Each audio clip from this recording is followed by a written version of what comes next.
recording. So hi Tegan. We're recording now. We are on example 4 is where we are starting the notes at. I don't have this top part filled out because I had to do it pencil paper yesterday. But we're on example 4 and we are finding the local max and min, and we are graphing this thing in our graphing calculator. So I'm going to bump over to here and go to my y equals. Y equals. Ugh, and it's really laggy because I'm recording. Clear. There we go. X to the third power. Practice typing this in so you can see how to find these guys. Minus 1.8 x, x, there we go, squared, plus x, plus 1. Plus 1. There we go. Okay, now what? Graph. Should we change the window? I'm going to check my window real quick because I think my window is crazy. Mine's crazy. Oh. Yours might be negative 10 to 10, but mine's not. So I'm going to switch him. Negative 10. Whoop. Negative 10 to 10. 10. Graph. Yeah, you can click enter if you want to. So, there he is. Okay. All right. Now, we are trying to find the local maxima and minimum.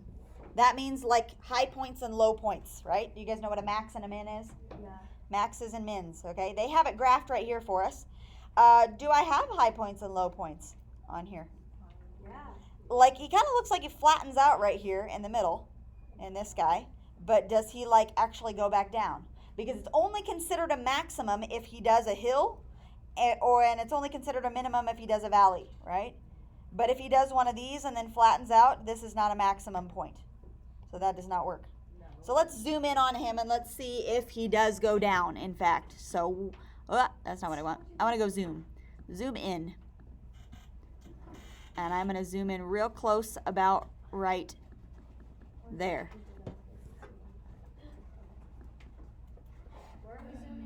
I'm zooming in where that little place is to see where that hill is located. Oh, he does go back down again. Do you see that? Yeah.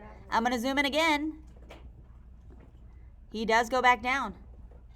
If he wouldn't have gone back down, then he does not have a max or a min. But he does kind of, I think, go back down. Yeah. There we go. Okay, let's see. If you zoom in really close, you can see it. You can see it a lot better. Oh, wait a minute. I don't think so. Wait a minute. It doesn't on that one, though. Huh. It doesn't. It kind of flattens out, but it never goes back down again. Huh. Huh. So what does that mean? No. Find all local max and mins? No solution. What do we put? Let's see what they said. Why would they have us do this if we didn't have a max and a min? That's so silly. Wait a minute. They're saying it does. They zoomed in real close. Erica. Okay, so let's change our window to this.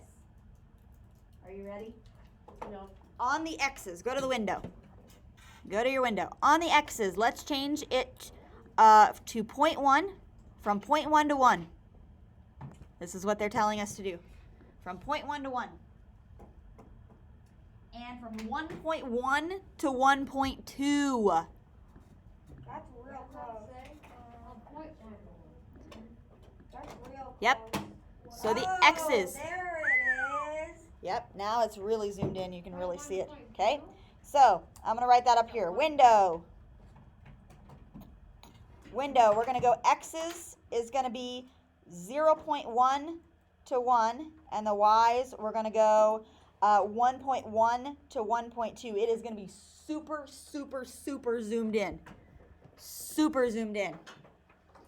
Now you can see that he goes down again. Woo! Sometimes you really have to get in there and zoom a lot. Okay, so do we have a max and a min? C, we do. Okay, now, a lot of times we use that little window or that little zoom cursor rather than doing the trace button, but I'm gonna do the trace button this time, okay? We don't use this a whole lot. We use that zoom cursor. So if you go to right in between zoom and graph, there's that trace button. It will physically give me like a little dot that goes along my graph. Do you see that? That trace button will physically trace my function here, okay? And I'm gonna say the top point is at the point like 0.44 comma 1.18. You have to write that. Yep. Yep, that's its max. So 0.44 comma 1 point, what was it? 18. That's the maximum point. That's what we are finding for the maximum point. It's pretty close to that. Okay. Now, if I keep going over on the trace button, I can find that low point. Okay. If I just click the arrow to the right, it will keep going along. Kind of have to click it a while, and I'm going to see approximately where that low point is. So I'm going to go over, about right there in the middle. 0.76 and 1.16. So the minimum is at 0.76-ish and 1.16-ish. Okay, it's kind of like when we're finding the zeros on our graph. We're trying to find where they cross the x-axis. You're just doing the same thing, but you're trying to find the high and the low points. You may have to really zoom in. Really zoom in. Okay, good? Yeah, or change your window just to be really small numbers. Okay, find local maximum and minimums. That's what they're asking for on that one. Good? Okay.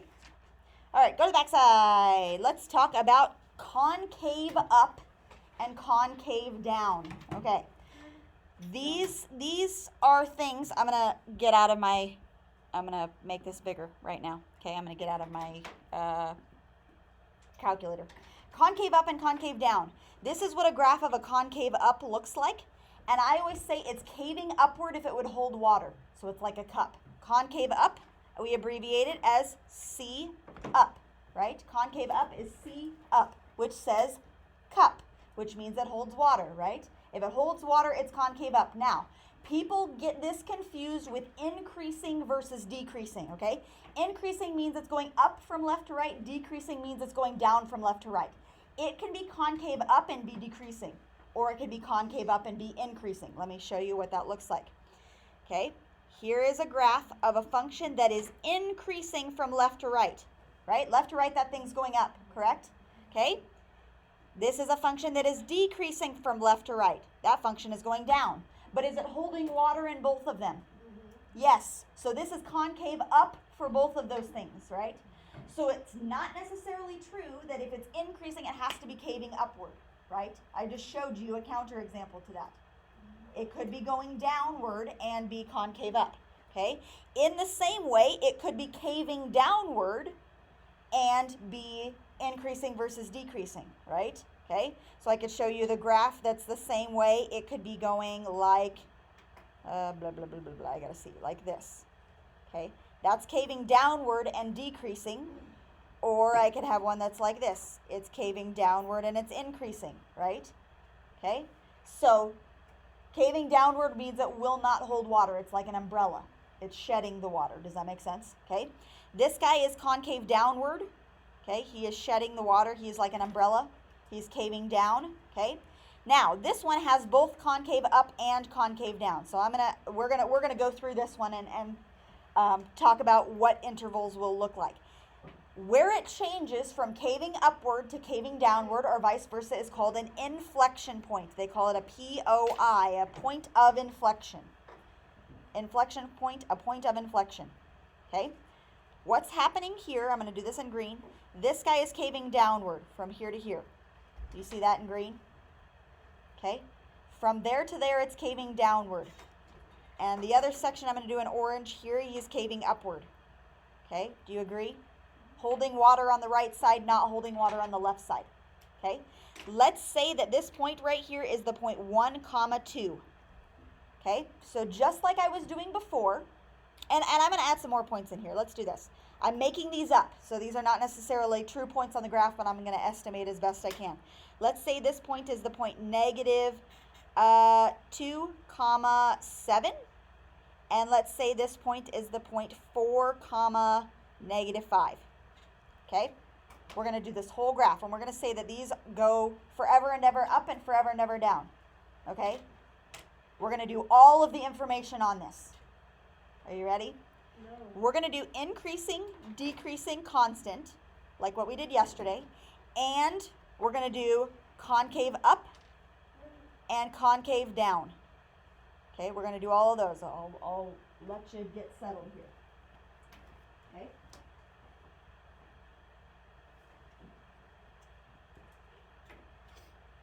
So we're going to do every single one of these to this graph. And we're going to see what he looks like. Okay? Should we start with the increasing, decreasing, constant? Yeah, like what we did yesterday? Okay, so increasing. I'm gonna erase some of this stuff. There we go. Okay, we have our points. Increasing. He's going up. He's going up right here. You see that? That's the first time he's going up. Okay? How do I represent that using an interval? From negative infinity to where? Is it negative 2 or 7? We only worry about the x's. So from negative infinity to negative 2, he is going uphill, right? He's going uphill from negative infinity to negative 2. And then what does he do from there? Then he goes down. I'll go in a different color. Then he goes down. He's doing this right here. And where is that? From negative 2 to 4. We're only worried about the x's. It's between these 2 points, between negative 2 and between 4, right here. In this chunk right here, he's going downhill from negative 2 to 4. Yeah? He's going downhill, okay? Now, then what is he doing? Then he's going back up again. So he's increasing again. Does it stay constant? Constant's going to look like a horizontal line. No. He's not constant ever, so I'm going to put a dash through it. Okay, so where is he increasing again? What's the next one? From 4 to infinity. Don't put 0. Just put a dash. Oh, you can do a 0 with a line through it if you want to. Yes. None. You can put none. You can put a dash. You can put a 0 through with a line through it. Don't put 0 because then we think that there's like a point 0 where he's constant. Okay. So 0 with a line through it. Okay. So that is increasing, decreasing, constant. We've done those, right? That's like what we did yesterday. Okay. Now, concave up and concave down. Okay. Let's figure out where he is caving. What's he doing first? Is he caving upward or is he caving downward? He's caving downward, and he's caving downward until he gets to that point, right? Okay, so it's not going to be the same intervals as it was for increasing, decreasing. Okay, where he is concaving downward, part of the time he's increasing, part of the time he's decreasing. So the intervals are not the same. Where he is caving downward is not the same as where he's increasing or decreasing, right? They're different intervals. So what is that interval upon where he is going concave down? From what to what? Negative infinity to 1. He is caving downward from negative infinity. On this chunk, he's caving downward. Right? From negative infinity to 1. Okay? Now he's caving upward from what? Let's do this one. I'll go orange. From 1 to infinity. Here he's going upwards. So from 1 to infinity, he is caving upward. Yeah? Good? Make sense? Ish? Okay. All right. So those intervals are not going to be the same. They will ask you to do increasing, decreasing. Don't think that because it's increasing, it has to be caving up.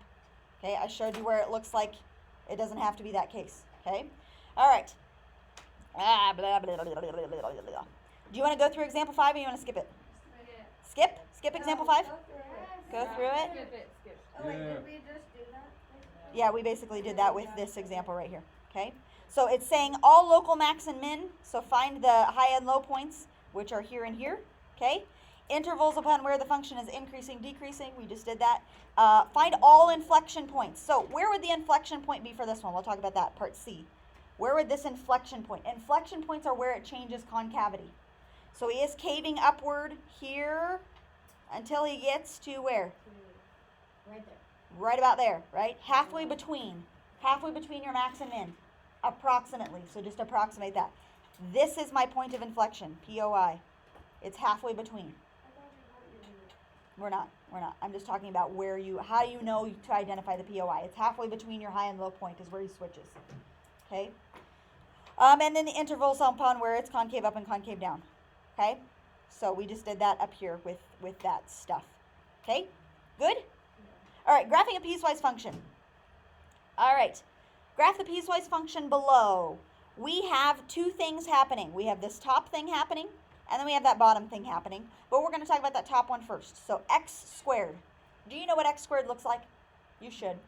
What does x squared look like? This. Yes, it's a parabola. Okay, so I'm going to graph my parabola, and he's going to look like this. Doo-doot. Doo-doot. Okay?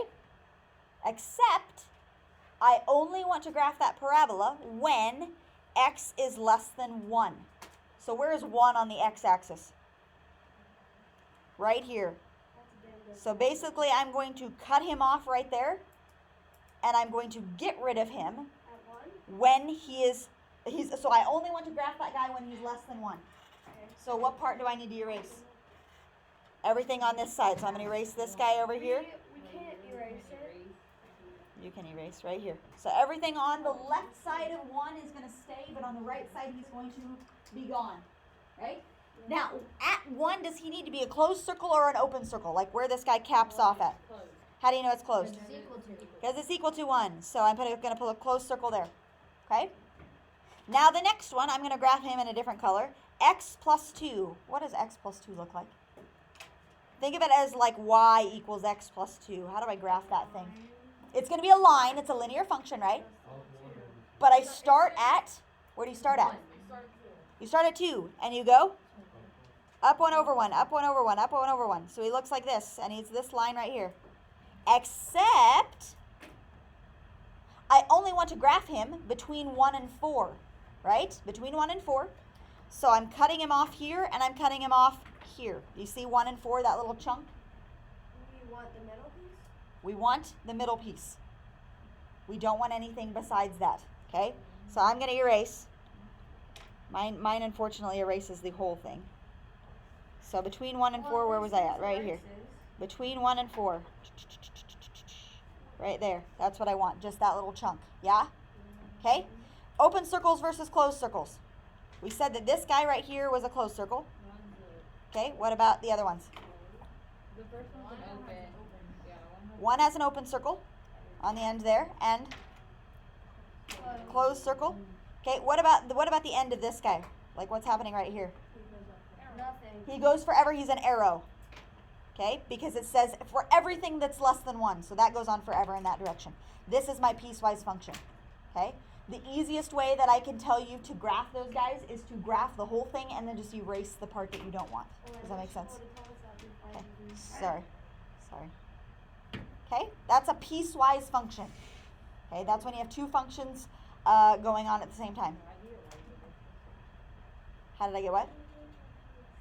Y equals x plus 2. When it says x plus 2, it's like f of x equals x plus 2, right? Or like y equals x plus 2. So you have two functions. You have f of x equals x plus 2, and you have f of x equals x squared. Okay, so the f of x is going for both of them. All right, let's go down here. The absolute value function. Graph the absolute value of x. We're not going to plot points because you know what absolute value looks like. What does it look like?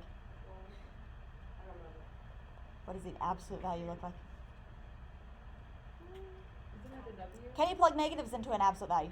It just turns it back positive, right? So what's the absolute value of like negative 3? Is it this? Is it this? It's a V. What's the absolute value of negative 3? 3. 3. So it's negative 3 comma 3. What's the absolute value of negative 4? 4. I'm just making up numbers. So it's a V. It's a V. The absolute value of negative 1 is 1. The absolute value of 0 is 0. The absolute value of 1 is 1. The absolute value of 2 is 2. The absolute value of 3 is 3. The absolute value of 4 is 4. Right? That's what he looks like. And he's going this way. Are we going to erase? Nope. No erasing. It's a V. It's a perfect V. Oh, that's it. So if you need to, if you don't remember what these guys look like, go ahead and do this. X, Y. The absolute value of negative 3 is 3. The absolute value of negative 4 is 4. The absolute value of negative 2 is 2. Right? The absolute value of positive 2 is 2. The absolute value of positive 1 is 1. You know, like making those guys. Okay? You don't have to do this if you can remember what it looks like, though. Arrows? So there's that. Arrows on both sides. Okay? The greatest integer function. This is the one where you always round down. This is the one that I talked about in the video the other day. Do you remember what he looked like? He was the step function, okay? So on 0, he's a solid dot. I'm going to make this real big. On the 0, he's a solid dot, and every day of the year. You are 0 years old until you get to your first birthday. And then you bump up to 1 year old. And then you are 1 year old for the entire year until you get to be 2 years old, and then you bump up to 2 years old. And then you're that age for the entire year until you get to 3 years old. And then you're that age for the entire year until you get to 4 years old, right? And then you get to 5 years old. So that's what he looks like. And on down below as well. Does that make sense? That's the easiest way I can think to explain a step function. He'll go on forever in both directions. Okay, but that's what he will look like. I think I said something about like you're 17 for the entire year until you get to your 18th birthday, and then you finally go up to 18, right? Okay? Good? That's what the greatest integer function looks like. All right, down. Oh, is that it? Yeah. That's it! Wow! Beautiful! Okay, all good. All right. Lots of time, actually. We don't get out until, this is third period? No, fourth period. We go to lunch now. Yeah. You're kidding me. We get out at 11:26, so you've got like 15 minutes to go. Okay, everyone say bye, Tegan. Bye. If I can figure, we're, here we go. I gotta say bye, Tegan.